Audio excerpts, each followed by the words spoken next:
बघा तर आज आपण काय बघितले आहे, प्रिपॉजिशन ऑन, इन, अंडर, बिसाइड आणि बिहाइंड बघितले. बरोबर, समजले तुम्हाला सगळ्यांना? ओके, तर एक एक करून आपण वाक्य वाचूया.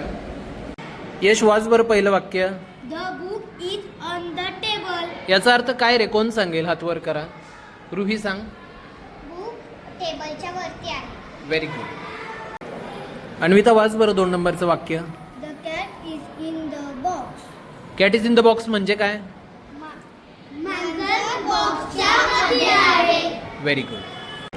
आराध्या, वाच बरं 3 नंबरचं वाक्य. The boy is under the table. याचा अर्थ काय यश? मुलगा टेबलच्या खाली आहे. शिवानी, वाच बरं पुढचं वाक्य. She is beside the table. Very good. She is beside the table म्हणजे काय? ती बाजूला आहे. कशाच्या बाजूला? टेबलच्या. सानिथी, वाच बरं शेवटचं वाक्य. He is behind the table. He is behind the table म्हणजे काय? तो टेबलच्या मागे आहे. Very good.